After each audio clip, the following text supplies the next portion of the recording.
Now our session is yoga therapy. जैसे कि मैं पहले भी आपको करा चुका हूं, हमारे 2 सेशन पहले हो चुके हैं, शायद 2 और 3। बहुत सारे प्रश्न भी आए थे, बहुत सारी डिसीज भी थी, बहुत सारे डिसऑर्डर्स भी होते थे। जो मैंने आपके पास नोट्स भेजा, yoga different yoga asana different disease and disorders, मतलब अलग अलग कौन कौन सा आसन, कौन सी डिसीज, कौन से रोग में, और कौन से डिसऑर्डर का मतलब होता है किसी चीज का ऑर्डर में ना होना। जैसे स्लिप डिस्क, मतलब एक साइड में डिस्क हो गई, एक साइड में स्लिप हो गई, तो उसको हम डिसऑर्डर बोल सकते हैं। और बेस्ट जो एग्जांपल है डिसऑर्डर का, उसको बोलते हैं नेवल साइंस। जो हमारा नाभि होती है, जो नाभि डिग जाती है, या बोलते हैं कि नरे डिग जाते हैं, जानते हो मेघना इसके बारे में? नाभि नरे डिग जाना क्या बोलते हैं आपकी भाषा में?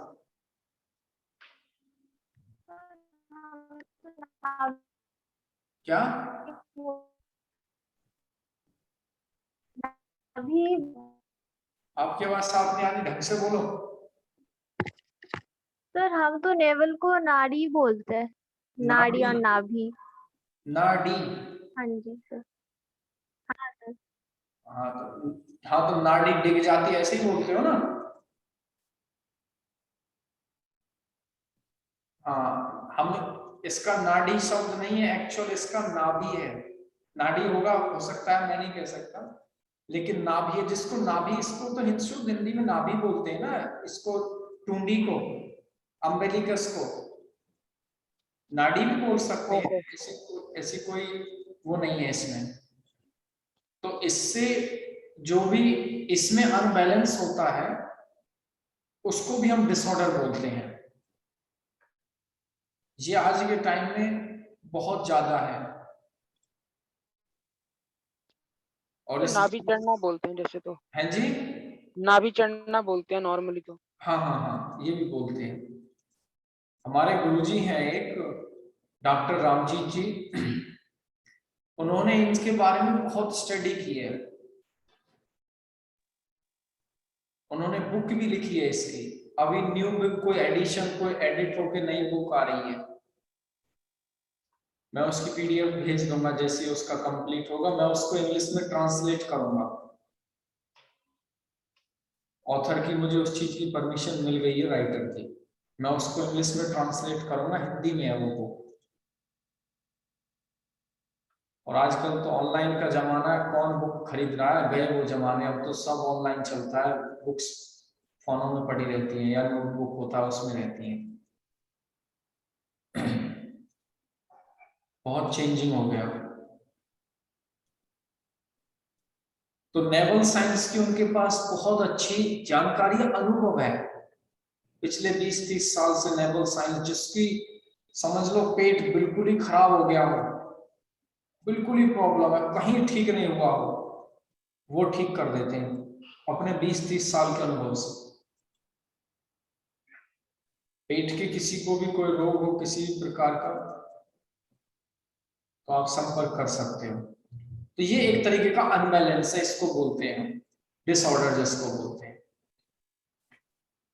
डायबिटीज के मैंने आसन उसमें भेज दिए, जो डायबिटीज के आसन हैं। हेडेक, हेडेक के ज्यादातर कोशिश करना, प्राणायाम ज्यादा इंक्लूड करना, फॉरवर्ड बेंड ज्यादा इंक्लूड करना, और मेडिटेशन ज्यादा इंक्लूड करना, स्लो ब्रीदिंग ज्यादा इंक्लूड करना हेडेक में।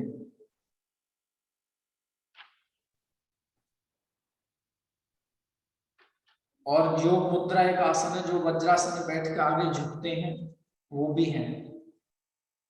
और इसके बाद कोशिश करना, हेडेक 2 तरीके से होती है, एक तो स्ट्रेस टेंशन, या बहुत सेडेंटरी लाइफस्टाइल, या दूसरा ऑप्शन हो सकता है पेट में दिक्कत, पेट में प्रॉब्लम हेडेक के कारण। उस दिन मैं कहां तक गया था मुझे पता नहीं है, लेकिन फिर भी मैं रिपीट कर रहा हूं। एपिलेप्सी, एपिलेप्सी क्या होता है, किसको पता है? इंग्लिश का शब्द है, हिंदी में बताइए आलोक जी। सर मिर्गी आना। हाँ, मिर्गी आना या चक्कर आ जाना। जी। जैसे आदमी खड़ा है एकदम चक्कर आ जाए, ये कारण ऐसे होता है ज्यादा धूप पड़ जाती है, धूप में हो जाती है बाई चांस, ऐसा ही है ना लोग जी। सर ये इसमें सर ब्रेन का जो उस समय एक्टिविटी होता है बॉडी का, वो एकदम चक्कर खा के फिर वाइब्रेशन होता है, वो अनकॉन्शियस होकर गिर जाता है। ऐसे लोग हाइट पे इनको मना किया जाता है, ड्राइविंग वगैरह से इनको मना किया जाता है। मैंने देखा है ये गर्मी के कारण भी होता है, नाक से खून निकल जाता है, फिर वो थोड़ी देर में होश आता है, पैरों को नीचे से करते हैं, पैरों को मसलते जी सर, हैं, एपिलेप्सी जिसको बोलते कुछ हैं, मिर्गी आ जाना। कुछ लोग तो अब पता नहीं उसको गलत तरीके से चप्पल, चमड़े का चप्पल वगैरह ऐसे वो भी ये शूज तो वगैरह। अपने बिलीव्स हैं, ये तो जी अपने जी जी बिलीव्स हैं, चमड़े की चप्पल जी। हो चाहे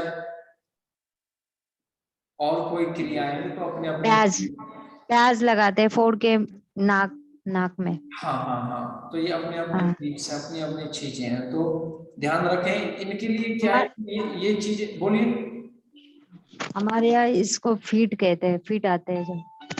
हाँ, तो इसकी अलग अलग प्रैक्टिसेस होती हैं, तो आप तो कोशिश करो कि ये आपको हो ही ना, योग अभ्यास करें हो ही ना, जो सर इसका जितना कारण क्या होता है?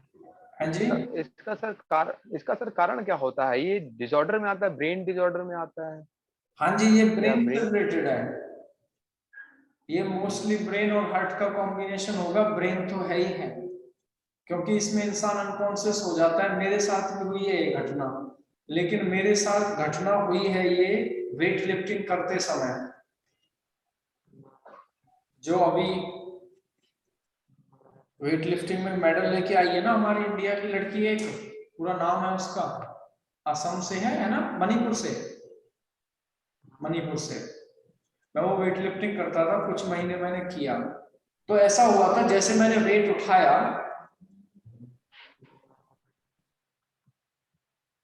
वेट उठा के मैं नीचे रख दिया, उठा के जर्क कर दिया पूरा क्लीन एंड जर्क, उसके बाद मैं आगे गिर गया सीधा एकदम फ्लैट, और अनकॉन्शियस हो गया, मुझे पता ही नहीं चला मैं कब गिरा हूं, क्या हुआ है, किसने उठाया है।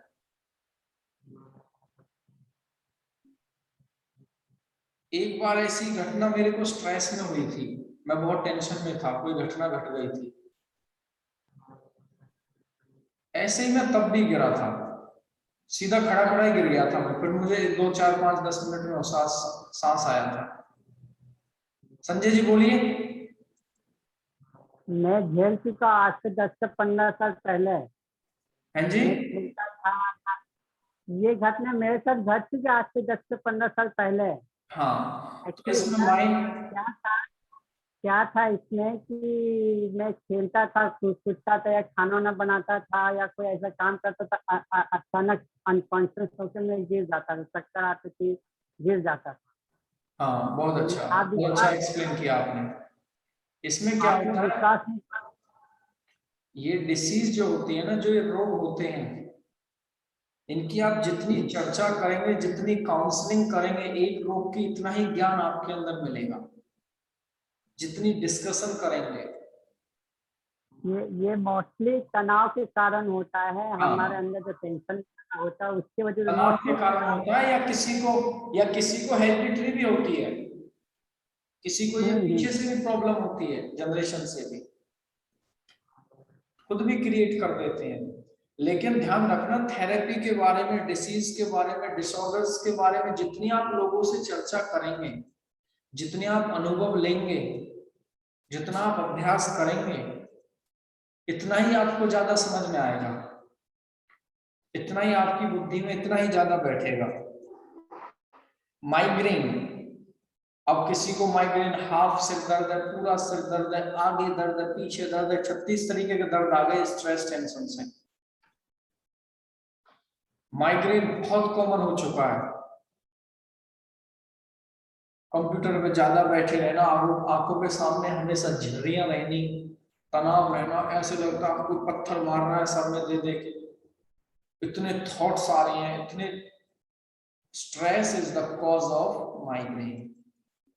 पहले स्ट्रेस आई, पहले तनाव आया, उसने फिर माइग्रेन एक डिसीज बना दी। अब माइग्रेन की तो गोलियां चल गई, माइग्रेन के इंजेक्शन, माइग्रेन की टेक्निक्स। बोलिए लोग जी। सर मैं एक्चुअली दवा से हूँ, तो मैंने देखा है, अक्सर सुना भी है कि आफ्टर टाइफाइड टाइफाइड जिनको होता है उसके बाद वो माइग्रेन उनको प्रॉब्लम हो ही जा रही है। ऐसा मैंने कई केसेस देखे हैं। हो सकता है, बिल्कुल बिल्कुल हो सकता है। वो दिमाग के बुखार चढ़ गया, वो बोलते हैं दिमाग में बुखार चढ़ जाना, गर्म हो जाना, सिर में ज्यादा प्रॉब्लम हो सकता है। जी जी। मैंने तो माइग्रेन काफी का लॉन्ग टाइम फीवर। बिल्कुल, मैंने तो जो माइग्रेन का एक्सपीरियंस लिया, मेरे स्टूडेंट्स होते हैं उन्होंने योगा ही छोड़ दिया। Sir too much, I went migraine doctor के पास गए, सर गोली चल रही है, अब तो मेरी गोली कम हो गई, नहीं तो मैं दिन में 5-6 गोली लेती हूँ माइग्रेन की। मैंने कहा मैं जड़ से खत्म कर दूंगा माइग्रेन को, योग करो मेरे साथ। नहीं करते। ऐसे ऐसे लोग हैं मेरे पास यहाँ पे।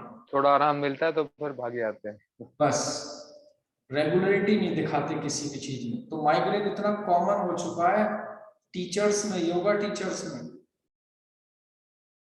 बहुत कॉमन हो चुका है, नॉर्मल लाइफस्टाइल के लोगों में।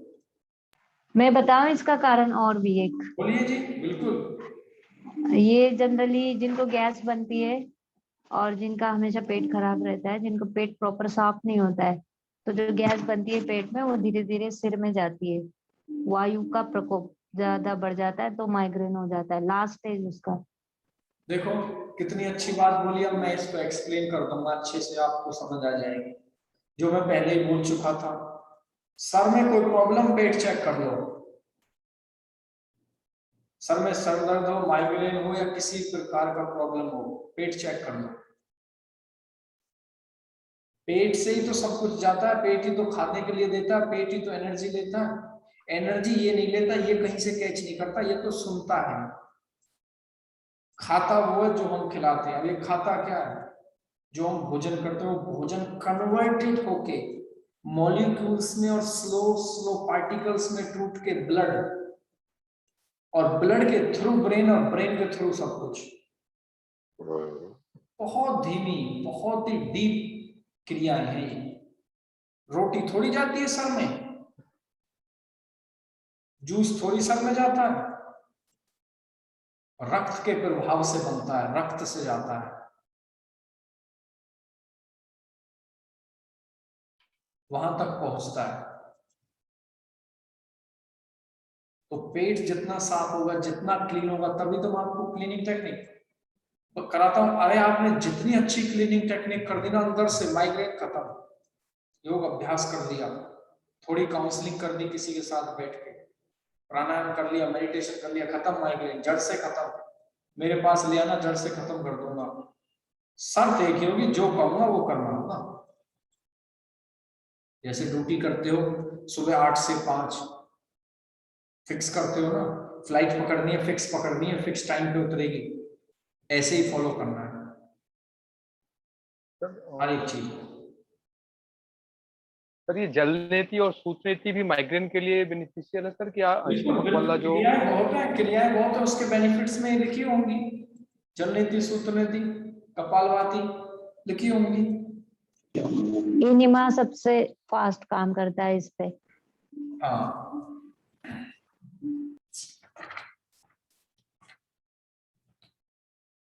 इंसोमिया, एंजाइटी, मेंटल इम्प्रीमेंट, डिसअपॉइंटमेंट, ये सब इंग्लिश के शब्द है, बहुत सिंपल भाषा है, एक्सप्लेन कर दूंगा हिंदी। इंसोमिया बोलते हैं sleeping disorders also related to mind. Anxiety, चिड़चिड़ापन, चिड़चिड़ापन ही बोलते हैं ना एंजाइटी हिंदी में। जी अब थोड़ा बहुत गलत हो सकता है, मैनेज कर लेना, घर की बात है, कोई दिक्कत नहीं। चिंता, चिंता सर शायद बोलते हैं, चिंता। हाँ, मेंटल इम्प्लीमेंट, झुंझलाहट सबसे बेस्ट वो है। हाँ, मेंटली इम्प्लीमेंट मतलब कोई भी दिमाग से रिलेटेड, कोई भी मेंटली जो सोच होती है उससे रिलेटेड। डिसअपॉइंटमेंट, किसी चीज से, क्या बोलते हैं डिसअपॉइंटमेंट मतलब किसी चीज से विरुद्ध होना, किसी चीज से संतुष्ट ना होना, या किसी ने आपको ठेस पहुंचा दी हो, या किसी ने आपको धक्का दे दिया हो, इनके लिए प्रैक्टिस है। लिखी हुई है जो मैंने आपको भेजा। सन सैल्यूटेशन सबसे अच्छा, सर्वांगासन सबसे अच्छा, उल्टा लेट के ब्लड फ्लो ज्यादा है। कूर्मासन, पश्चिमोत्तासन, योग मुद्रा जो मैंने बताया आगे झुकने का। योग मुद्रा एक ये भी होती है, ऐसे पैर लगा के ऐसे पद्मासन में बैठ के पीछे से हाथ बांध के आगे झुकना, ये रुके रहो, 2 से 3 मिनट तक कर सकते हो। वज्रासन में भी कर सकते हो। आज ही मैंने ये बुक में पढ़ी थी, Swami Satyanand Bihar school of yoga founder है जो, उन्होंने बताया था इसके बारे में। योग मुद्रा 2 तरीके से होती, और भी है। उष्टासन, नाड़ी शुद्धि प्राणायाम, सूर्य भेदी, भस्त्रिका, शीतली, ये सारी देखो वही चीज है जो मैं आपको बताता हूँ। और मैंने ये पढ़ी भी नहीं है, ये मेरे डायरेक्टर ने कहीं से निकाला था, मैंने प्रिंट करके निकाल दिया। वही चीजें जो मैं आपको कराता हूँ, उसी ने लिखे थे, ये कहीं से प्रिंट किया मुझे दिया। मेरे पास तो थेरेपी की बहुत हाई लेवल की स्टडी पड़ी है लैपटॉप में, लेकिन मैं नहीं चाहता वो आपको उसमें उलझाऊं, नहीं, बहुत बेसिक कराना है, बहुत सिंपल।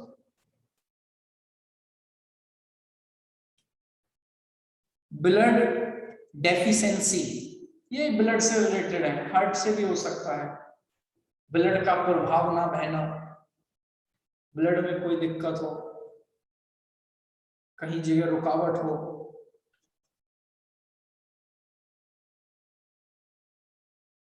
फिर इसमें कुछ बताए गए हैं हाइट बढ़ने के आसन जो आप जानते हो, जैसे ताड़ासन है, सूर्य नमस्कार है, हलासन है, धनुरासन है, सर्वांगासन है, पश्चिमोत्तासन है, जिसमें भी खिंचाव हो, ये उसके अनुभव से हम हमारे जैसे आप जैसे लोगों ने लिख दी है। हम बहुत बड़े हैं, मैंने बहुत किया इसका अनुभव। मेरी 5 फुट 2 इंच हाइट है और मैं 17-18 साल या 15-16 साल से कोशिश कर रहा हूँ हाइट बढ़ जाए। मैंने दुनिया भर की गोली खा ली, जो आजकल के ड्रामा, जो नॉलेज नहीं थी फिर भी अज्ञानता थी, हाइट बढ़ने की गोलियां, 1 इंच नहीं बढ़ी। हाइट बढ़ने की दवाई, लटकना, सब कुछ किया। जब से योग में आया, जब से कुछ नहीं किया, सोच ही नहीं हाइट बढ़ाऊंगा अपनी।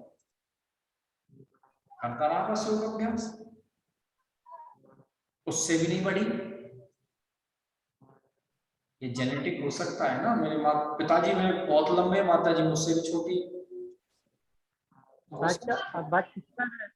बट हाइट बढ़ने की एक निश्चित सीमा, एक आयु होती है। बिल्कुल 18 से 25। हाँ, आयु सीमा कहाँ हाइट बढ़, बिल्कुल। आपका ये जो वाला जो दिखने शुरू हो जाता है, उसके बाद हाइट आपकी ऑटोमेटिक बंद होने लगती है। लेकिन हाँ, बिल्कुल, लेकिन जर्नली कॉमन सेंस जो है वो ये पोस्चर है, जर्नली आप करा सकते हो। 4-6 महीने, साल 2 साल करते रहो, बेनिफिट होगा, क्योंकि ये रिलेटेड टू दैट। इसलिए स्लिप डिस्क, सर्वाइकल पेन मैंने आपको बताया था, बैक पेन के आसन कौन कौन से, कमर के बल लेटने वाले, नेक की मैंने सारी क्रियाएं आपको बताई थी, सिंपल बेसिक, वही करना है। लंग्स डिसऑर्डर वही है, लंग्स का भी ब्रीदिंग एक्सरसाइज आएंगी सभी। डीप ब्रीदिंग ज्यादा आएगी, सेक्शनल ब्रीदिंग ज्यादा आएगी, जो सेक्शन से करनी है, 1 सेक्शन, 2 सेक्शन, 3 सेक्शन। जैसे पहले पेट से, फिर छाती से, फिर पेट छाती दोनों एक साथ से, ये उस तरीके से लेके चलनी है। डीप ब्रीदिंग करनी है, स्लो ब्रीदिंग करनी है। नाड़ी शुद्धि प्राणायाम, वो डिपेंड करता है कितना डीप प्रॉब्लम है, लंग्स डिसऑर्डर। ओबेसिटी आप जानते ही हो, वजन कम वाले के मैंने आपको बहुत आसन कराए, बहुत प्रैक्टिस कराई है, स्पेशल वेट लॉस। डाइट भी उसमें ले लेना। अर्थराइटिस जो मैंने जॉइंट्स पेन उस दिन बताया था, अर्थराइटिस बस एक एनाटॉमी की भाषा है, जॉइंट्स पेन इंग्लिश की भाषा है, हड्डियों का दर्द हिंदी की भाषा है। और बंगाली की भाषा बोलिए क्या है, आकाश। हाँ सर बोलिए। है बंगाली में सर सेम ही बोलते हैं, ऐसा कोई डिफरेंस नहीं है। हड्डियों का दर्द ही बोलते हैं। हाँ हड्डियों को दर्द ही बोलते हैं, पैर में दर्द। हाड़े व्यथा ऐसे बोलते हैं। हाँ मतलब mostly बंगाली का तो तो इसी लैंग्वेज कारण सेम मैंने ही पूछा बोलती है। था। हाँ स्टोमक डिसऑर्डर्स जो मैंने बताया था बुक के बारे में भी, गुरुजी के बारे में भी, जो वो बहुत ऑर्डर्स में लेके आते हैं नेवल साइंस को, बहुत सारी प्रैक्टिस साइंस की भी, स्टोमक से रिलेटेड खिंचाव की, पैर बांधना होता है, एक पैर को खींचना होता है क्योंकि इसमें लेंथ होती है, उसकी स्टडी करोगे पता चल जाएगा। इस पे आपको स्टडी करनी होगी इसके डिसऑर्डर्स की, इसकी प्रैक्टिस की। लेकिन अगर आप उद्यानबंध, अग्निसार, ट्विस्टिंग, क्रिया, ये 4-5 चीजें करोगे तो डिसऑर्डर्स अपने आप ऑर्डर्स में आ जाएंगे। ये बेसिक चीजें हैं। डीप में चले गए तो फिर आपको इसकी स्टडी करनी पड़ेगी। हर्निया, हर्निया इंग्लिश का है या एनाटॉमी का शब्द है या हिंदी का है?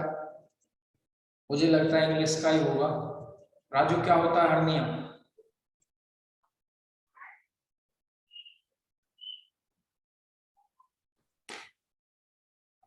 राजू हाँ है? हाँ सर। हर्निया क्या होता है? वो सर जो एक सिरा टाइप का होता है वही होता है ना हर्निया? नहीं, हर्निया एक इंटेस्टाइन में, मैं गलत हूं तो करेक्ट करना, इंटेस्टाइन के किसी पार्ट में एक एक्स्ट्रा पार्ट निकल के आ जाता है। जैसे आपने एक्स्ट्रा मांस जम जाता है वैसे ना? हाँ, जैसे आपने देखा होगा किसी का कान थोड़ा फालतू होता है, किसी का ज्यादा होता है, किसी की उंगलियां ज्यादा है, जैसे मेरे बेटे की यहाँ उंगली और पैरों में, तो ये एक्स्ट्रा है, इसका यूज नहीं है। If you cut that also no problem, but if you not cut then may be pain, because the space वो एक जगह घेरती है, वो हमारे इंटेस्टाइन में होता है, उसको हर्निया बोलते हैं। वो किसी को भी हो सकता है। मैंने 30-30 साल 35-35 साल की एज के लोगों को भी देखा, फिर वो ऑपरेशन से उसको कट करके बाहर फेंकते हैं, ऐसा कुछ होता है। और किसी का कोई अनुभव है तो बोलिए फटाफट। सर इसमें हर्निया 3 टाइप के होते हैं। एक तो हो गया इंटेस्टाइन का, दूसरा है ना नाभि ऐसे बाहर की तरफ आती है, जैसे एक सूजन होने के बाद में कैसे सूज जाता है, वैसे नाभि ऐसे बड़ी सूज जाती है, गांठ हो जाती है नाभि के बाहर की ओर, एक छोटा सा बॉल रहता है ना, जैसे उस तरीके की। तो ये भी है। और एक गुरुजी ने ही बताया था, एक ऊपर की तरफ भी होता है, एब्डोमेन के ऊपर के साइड में। लेकिन बेसिकली जो मैंने बोला है वही है ना? हाँ, तो बेसिक वही है, समझना, ठीक है? कभी घबराना नहीं हो। हर्निया का बेस्ट पोस्चर स्टोमक की एक्सरसाइज और वज्रासन में बैठ के दोनों हाथ यहाँ रख के आगे झुकना सबसे बेस्ट है। उससे बस ये होगा, मैं देखता हूं इसमें लिख रखा है नहीं, शीर्षासन, सर्वांगासन, अर्ध धनुरासन, इसमें वो आसन नहीं है जो इम्पोर्टेंट है, और इसमें कोई क्रियाएं भी नहीं है। उसमें क्या है, वो पार्ट थोड़ा उसमें एक्शन होता है, वहां पे थोड़ा वो दबता है, उसकी मसाज होती है, स्ट्रेच होती है, कम होता है, इस कारण लाभ मिल सकता है। हालांकि हर्निया का तो इलाज डॉक्टर और यही बताते हैं कि वो अनवांटेड थिंग्स है, अनवांटेड पार्ट है, उसको निकालना ही बेहतर है। How long you survive to keep it that unnecessary part inside? Not much longer. You can 1 year, 2 year, 5 year, 10 years. अरे हर्निया का पेन होता है, मैंने तो 2-4 महीने का ऑपरेशन कराऊंगा, 2-4 दिन ऐसे ही निकाल देते, महीने सालों साल। इसका मेन एक भी मतलब रीजन ये भी है कि जब खड़े होके हम पानी पीते हैं, और दूसरा एक रीजन है कि प्रेशर देके मोशन करते हैं जब, तो जो प्रेशर होता है उसके वजह से इंटेस्टाइन नीचे की तरफ आ जाता है। बिल्कुल, देख लो आप यही तो ये सारी चीजें, जब किसी भी चीज में प्रेशर तो कहीं भी नहीं देना। वेग जो आयुर्वेद में बताए गए हैं, वेग वेग कौन कौन से, जो अपनी क्रियाएं होती हो, जो चलती हो। यूरिन वेग है, स्टूल वेग है, सांस रहट निकलना वेग है नाक से, आंखों से ढीड़ निकलना वेग है, पसीना निकलना वेग है। अगर आपने किसी भी प्रेशर दिया, वॉशरूम जाते हो, पी करते हो, टॉयलेट करते हो, तो प्रेशर से करते हो। बच्चे करते हैं, बच्चे जैसे फनी बहुत 2 4 4 5 5 साल के आपने देखा है, वो फनी है, वो अलग है। तो इस प्रकार से किसी भी वेग का नेचुरली ना बहना, वेग को नेचुरली ना चलने देना, अननेचुरलिटी लाना रोग पैदा करेगा। सिंपल भाषा है। शारदा जी करेक्ट? हाँ जी। देखो, तो वेग को वेग एक तरीके की हमारी उसमें वो भी बोलते हैं, जैसे पानी बह रहा है, एक वेग है, तो उसको बहते देना। उसको रोक दिया तो दिक्कत आएगी, उसको बहने दीजिए। नाक का बहना भी एक वेग है। आयुर्वेद में तो इतना बताया गया है, और कुछ डॉक्टर भी बताते हैं, अगर वेग आ रहा है, पानी निकल रहा है, उसको 1 2 दिन निकलने दो। एट ए टाइम स्टॉपेज मत दो उसमें, एट ए टाइम उसकी गोली मत लो। तो देखो हम कहां से कहां पहुंच जाते हैं। ठीक है, हर्निया का समझ में आया? एब्डोमिनल अल्सर, वही सारी चीजें हैं। मेरा एक ही मकसद है आपको कराने का। जो मैं करा रहा हूं वो आपके जीवन में अगर कहीं आ जाए सामने, आप उसमें कहीं 100% फेल मत हो जाना, 50% फेल हो जाना, कोई दिक्कत नहीं है। 50% टूटा फूटा उसकी जानकारी रखना, बस। यहाँ मेरा मकसद 50 डिसीज को पढ़ा के आपको इंटेलिजेंट नहीं, PhD नहीं कर रहे यहाँ पे कि बिल्कुल आपको तो एकदम परफेक्ट होना है, सब कुछ नहीं। बस जो मैंने डिसीज बताई है, basic knowledge must you know, that is the main thing.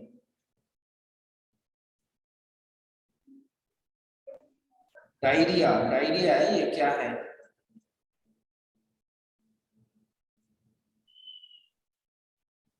Laziness,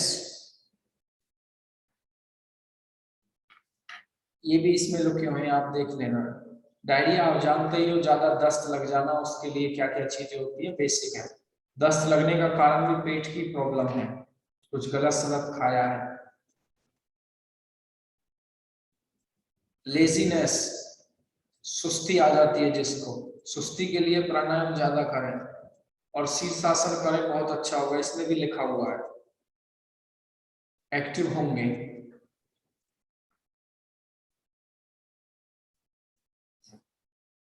kidney, kidney बहुत इंपॉर्टेंट है। किडनी के बहुत सारे अभ्यास है, ट्विस्टिंग है, स्ट्रेचिंग है, ट्विस्ट देना है। किडनी का फिल्ट्रेशन होता है, किडनी हमारे यूरिन को फिल्टर करती है। इसकी स्टडी करेंगे डीपली तो आपको पता चलेगा।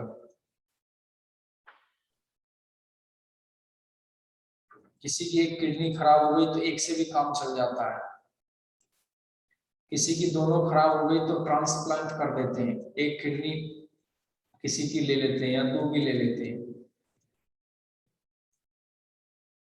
ये बेसिक है। किडनी के बारे में कुछ जूसेस होते हैं आयुर्वेदा के, नेचुरोपैथी के, किडनी को क्लीन, ये डिटॉक्स में भी आती है। डिटॉक्स की मैं क्लास लूंगा, अभी रह रही है, उसमें बताएंगे। बैक पेन के मैंने आसन बताए, जो इसमें लिखे हुए हैं बस उन्हीं आसनों को कर लेना, खत्म। और 2 4 जो मैंने आज 4 नंबर स्ट्रेच कराए थे वो कर लेना। थोड़ी योगिक थेरेपेटिक मसाज कर देना, पॉइंट्स को जेंटल जेंटल।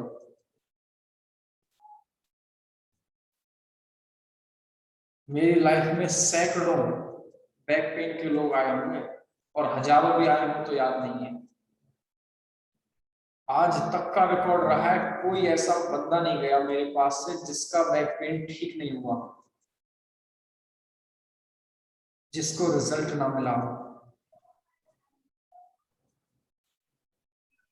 बेसिक ज्ञान होगा, कराओगे तो सीखोगे, नहीं कराओगे तो नहीं सीखोगे। 2 4 10 20 पेशेंट आपके पास आ गए, आप पास हो जाओगे तुरंत।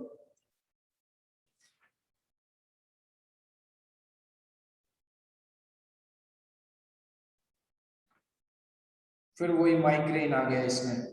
2 बार है क्या माइग्रेन इस पेज पे? 2 बार तो नहीं है।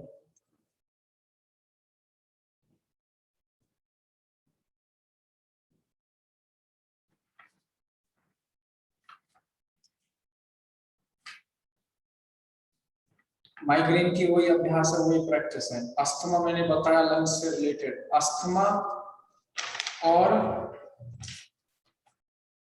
लंग्स डिसऑर्डर कोई ज्यादा फर्क नहीं है, कंफ्यूज मत होना, ठीक है? एक ही बात है। अस्थमा एक डिसीज हो गई है और लंग्स डिसऑर्डर अभी डिसीज में कन्वर्ट नहीं हुआ है, लेकिन हो सकता है, बस इतना ध्यान रखना।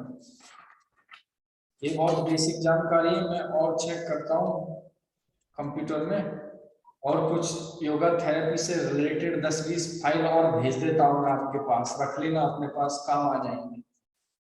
कुछ मेरे पास स्पेसिफिक फाइल पड़ी होंगी। ये तो सिंपल है, जैसे मेरे पास बैक पेन की प्रैक्टिस पड़ी होगी मैं वो भेज दूंगा, अस्थमा की पड़ी होगी डिटेल में वो मैं भेज दूंगा। ये ऐसी चीजें एक बार जेरोक्स कर ली, मैं गारंटी देता हूँ ये खराब नहीं होगी, ये 10-20 साल तक भी नहीं खराब होता पेपर। मेरे पास 8-8 10-10 साल पुरानी जीरोक्स अभी तक पड़ी हुई है। 60,000 कोर्स में देते हो तो 600 रुपए की जीरोक्स भी करा सकते हो, चाहे 1000 रुपए में हो, सभी एकदम बंडल फिक्स रखो, वही जो आपके काम का हो। सारी डिसीज का सारा रिलेटेड जो भी मैंने भेजा है, या 5-7 हजार का एक मेरे पास तो है नहीं, एक नोटबुक जैसी आती है अमेज़न वगैरह पे कहीं मिल जाएगी, उसमें सारी बुक्स डाल दो अंदर, मन करे पढ़ लिया करो, वो बुक जैसा ही लगता है देखने में। मैंने कई जगह देखा है लेकिन यूज नहीं किया, या अपने पास रख लो, कभी भी कहीं दिक्कत आएगी तो यूज कर सकते हो। सभी की स्कैन कॉपी मैं आपके पास भेज ही रहा हूँ, सॉफ्ट कॉपी हार्ड कॉपी रख लो, सॉफ्ट को एक फोल्डर में कहीं रख लो, काम आ जाएगी आपको कभी ना कभी। कुछ भी नहीं है तो एक दिन बैक पेन की जीरोक्स निकाल के 1-8 घंटे रेस्ट कर लिया, उससे पढ़ लिया, रख दिया, सो गए, एक दिन ऐसे आनंद लीजिए। इस प्रकार से आपको करना होगा। मेरी तरफ से तो लगभग बेसिक डिसीज के बारे में मैंने आपको बता दिया है। अब आपकी तरफ से कोई प्रश्न है, कोई बात है? अभी हमारे पास 9 मिनट है, आज से रिलेटेड और कल से रिलेटेड, और जो भी आपके प्रश्न है, आप कोई भी प्रश्न आप पूछ सकते हो। कोशिश करो कि थेरेपी से रिलेटेड ज्यादा पूछो। सर वो किडनी में सर एक प्रॉब्लम है, वो मैंने अभी सर थोड़ी देर से चर्चा की थी सर आपसे, और मैंने ट्राई किया था, शारदा जी का नंबर वो नॉट रीचेबल बता रहा था, मतलब अवॉइडेड बता रहा था, तो उसमें सर उनका क्रेटिनिन बढ़ा हुआ है, क्या किया जाए, कैसे उसको ये चीजें तो किया जाए अभी आज? बिल्कुल बिल्कुल, ये चीजें तो एक स्पेसिफिक चीजें हो गई आलोक जी।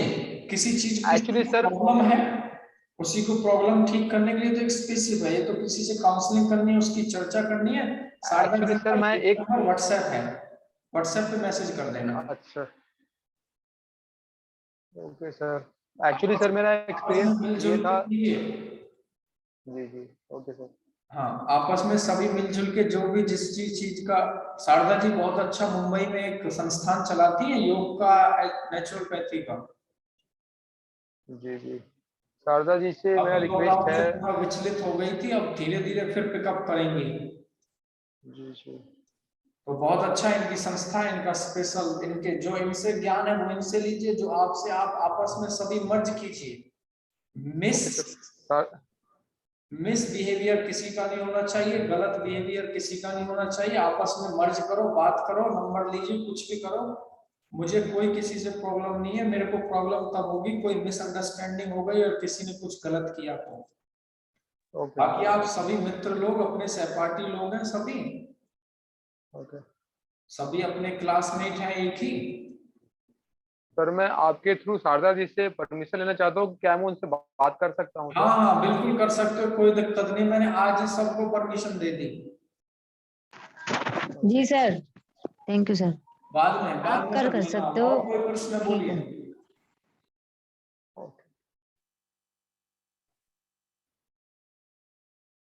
कोई भी थेरेपी से रिलेटेड कोई भी किसी प्रकार की चर्चा इस वीक में? अभी दो लेक्चर और है, शायद 3 इस वीक। सर इसमें देखो, जो स्किन में जो सोराइसिस हो जाता है, उसमें हम योगा थेरेपी किस तरीके से दे सकते हैं? स्किन में रैशेस आ जाते हैं, और लिवर सोराइसिस नहीं, स्किन। अच्छा, स्किन धीरे धीरे खराब होने लगती है, फिर इसमें क्या होता है? स्किन की मैंने एक दो पेशेंट्स को देखा है, अनुभव भी किया है कि आया है। लेकिन ये चीज ना एक्सटर्नल चीज है और इंटरनल ब्लड से रिलेटेड है। इसमें ऐसा नहीं है चलो पश्चिमोत्तासन कर लो, स्किन की सोरोसिस बोलते हैं उसको, सोरोसिस समथिंग ऐसा डिफरेंस है, मैं भूल रहा हूं। मैंने आज से 5-6 साल पहले ट्रीट किया था। ऐसा नहीं है पश्चिमोत्तासन कर लिया स्किन डिसीज ठीक हो गई, नहीं। वो डिपेंड करता है उसमें कितने घाव है, दर्द है, छिली हुई है, या उसमें फुंसियां निकली हुई है। मुल्तानी मिट्टी यूज कर सकते हैं, लेकिन वो डिपेंड करता है, एक्सटर्नल मिट्टी भी नहीं कर सकते। किसी प्रकार के ऑयल यूज कर सकते हैं। नेचुरोपैथी में भाप होते हैं, जिसको हम वो बैठ के एक टब में भाप आते हैं। इसमें नेचुरोपैथी और आयुर्वेदा जो मुझे लगता है दोनों चीजें बहुत इंपॉर्टेंट हो सकती है किसी भी स्किन डिसीज में। उसको स्किन बात बोलते हैं। हाँ जी, स्किन बात बोलते हैं। हाँ। गरम बात, स्किन बात। और आज के टाइम में तो अगर आप एलोपैथी में जाएंगे तो उसमें कुछ क्रीम भी होती है, जो क्रीम में कुछ ऐसे वो उसमें मिश्रित करते हैं, किसी चीज को मिलाते हैं जो ठीक होता है। लेकिन मैंने ऐसे देखे हैं, एक इंटरनेशनल थी लेडी, इंडियन थी, फॉरेन में रहती थी, उसने दुनिया भर में दिखा लिया, उसको प्रॉब्लम ही ठीक नहीं हो रही। फिर उसको कैसे हुई थी, क्या प्रॉब्लम हुई थी, मैं उससे संपर्क करता हूँ। वो गुरुजी के पास भी आई थी हमारे, मैंने उसको बुलाया था। ये सारी चीजें बहुत डीप स्टडी हैं, इनके बारे में आपको गहराई का अध्ययन करना होगा, तब समझ में आएगा। करते हैं इसके बारे में भी किसी से, क्योंकि इसी का तो वो ही बता पाएगा जिसको ये प्रॉब्लम हुई है, उसको ठीक हुई या उसको नहीं हुई। नहीं, हम इसको रिजल्ट सर दे देते हैं। नेचुरोपैथी में इसको पूरी तरह रिजल्ट मिल जाता है। योगा से हम देखो, योगा से तो ब्लड भी प्यूरिफाई हो जाता है, लेकिन स्पेशली ऐसे हम उसको योगा में क्या बता सकते हैं जो जिससे उसे लगे कि इससे हमें राहत मिलेगी। बहुत अच्छा प्रश्न पूछा आपने। अब मैं इसमें बताता हूँ, जिसको भी ये प्रॉब्लम है सबसे बेस्ट प्रैक्टिस उसकी सन सैल्यूटेशन है। सन सैल्यूटेशन में क्या होता है, हमारी पूरी बॉडी हीट जनरेट करती है, और स्किन ऐसा तो है नहीं एक ही जगह प्रॉब्लम है चलो एल्बो की अभ्यास कर लो, कंधों का कर लो, पूरी बॉडी के फ्लो में कराना है सन सैल्यूटेशन। और कोई भी ऐसा आसन, कोई भी ऐसी प्रैक्टिस नहीं है जो नहीं करानी हो। उसको उस प्रकार की प्रैक्टिस कराओ, उसको साइकोलॉजिकल मेंटली इतना सेटिस्फाई करो कि उसको लगे yes I am learning something special techniques for this disease। आप उसको गाइड करो, आप उसको काउंसलिंग करो, उसको सेटिस्फेक्शन दो इस चीज की, उससे बात करो। सर, हाँ जी।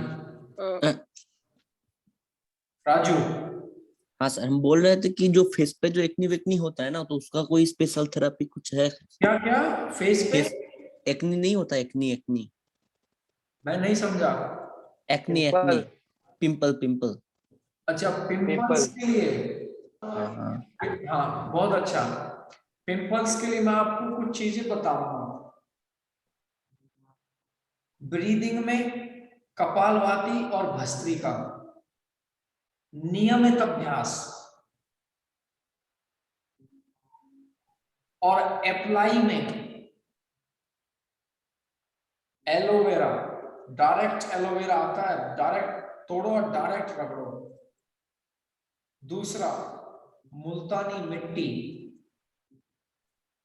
एलोवेरा का मेरा ये अनुभव है, पिंपल निकलता निकलता अंदर घुसा दिया मैंने। जैसे मुझे यहां हो गया ना, मैंने आज ही तोड़ा और ऐसे रगड़ दिया उसको, 3 दिन के अंदर वो वापस वो बस्ट ही नहीं हुआ आउट। एलोवेरा के जेल भी आते हैं रामदेव जी के, पतंजलि के। एलोवेरा अप्लाई किया करो, पूरे चेहरे पे करो। कोई भी किसी भी प्रकार की कॉस्मेटिक क्रीम अप्लाई मत करो। ये सब लिटिल बिट सेटिस्फेक्शन देती है, यही कारण है पिंपल्स के। और दूसरा कारण है पेट, जिसके पेट में गड़बड़ उसको पिंपल्स आएंगे। ये बेसिक चीज अप्लाई करो, जिंदगी कभी पिंपल नहीं आएंगे। मुल्तानी मिट्टी हो गया, एलोवेरा हो गया, नेचुरल चीज है। मैं तो 2 ही अप्लाई करता हूं, मैं कभी साबुन नहीं लगाता। मैं हफ्ते 10 दिन में एक आध हफ्ते में कभी थोड़ा बहुत सेविंग कर लेता हूं, तो थोड़ा बहुत वो लगा लेता हूं एलोवेरा, एलोवेरा का जेल, या डायरेक्ट भी तोड़ के, या मुल्तानी मिट्टी, या मुल्तानी मिट्टी का पैक आता है पतंजलि का, बहुत अच्छा, लगा लो 10-20 मिनट, सुखा दो और आराम से लेट जाओ, धो लो मुंह को, खत्म पिंपल, जड़ से खत्म। ये जड़ से खत्म होने चीज है, नेचुरोपैथी की चीज है सारी, आयुर्वेद की चीज है। मैंने उसको नहीं बताया था नेचुरोपैथी आयुर्वेद मर्ज है, थोड़ा बहुत डिफरेंस है। सर जैसे मेरी दादी को जैसे नी पेन है, तो काफी सीवियर है नी पेन, तो उसके लिए क्या करा सकते हैं, आसन वगैरह? नी पेन की स्पेशल टेक्निक्स हैं, मेरे पास चार्ट पड़ा हुआ है, मैं भेज दूंगा। तो काफी सीवियर है, तो हाँ, काफी उसके लिए नी पेन की टैबलेट वगैरह खा रही हूँ। स्पेशल टेक्निक्स हैं, स्पेशल योग अभ्यास है वंशज जी। नी पेन का, नी पेन के बारे में काउंसलिंग की जाती है, बंदे में पूछा जाता है, चर्चाएं की जाती है, किस कारण से, कब होता है, कैसे होता है, चलने से होता है, बैठने से होता है, सोने से होता है, कुछ ना करने से होता है, कौन सी जगह होता है, कब से हो रहा है, कैसे हो रहा है, क्या खाते हो, क्या लेते हो, कितना वजन है, कितनी वॉकिंग, कितना चलना, कितना काम, काउंसलिंग है इन चीजों पे। ये ऐसे नहीं है मैं आपको बता दिया करा लेना, no, you have to sit with them. इसी को तो बोलते हैं डॉक्टर काउंसलिंग लेता है 250 रुपये फीस, 500 रुपये फीस, चर्चा करता है, लिख के दे देता है, यही तो चीज है वो, और क्या है, वही मैं बता रहा हूँ आपको। ये स्पेशल डिसीज हो गई, स्पेशल प्रॉब्लम हो गई, अब आपने प्रॉब्लम मेरे को पूछी, अब उसको अप्लाई करो, 1 हफ्ते फिर मेरे पास आओ। ये सारी चीजें होती हैं नी पेन के बारे में, घंटों निकल जाते हैं काउंसलिंग में, फिर हफ्ते 10 हफ्ते, फिर 2-4 हफ्ते प्रैक्टिस होती है। कुछ डायरेक्ट अप्लाई करने की चीज होती है, आयुर्वेद नेचुरोपैथी में ऐसी चीज है, बस नी पे रखेंगे, अप्लाई करेंगे, कुछ देर के लिए ठीक हो जाएगा। बहुत सारी चीजें होती हैं, जो कुछ नी से रिलेटेड मेरे पास चीज होगी मुझे याद दिलाना, मैं भेजता हूँ। नेक्स्ट, कल 2 मिनट पहले चले गए थे, आज 2 मिनट लेट जा रहे हैं। कल मिलते हैं सभी से, बहुत बहुत धन्यवाद सभी का, शुभ नमस्ते रात्रि। सभी को, शुभ रात्रि सर। बहुत अच्छा session, it's very nice class, thank you so much, have a good night, deep sleep, शुभ रात्रि। Good night You too, sir, everything.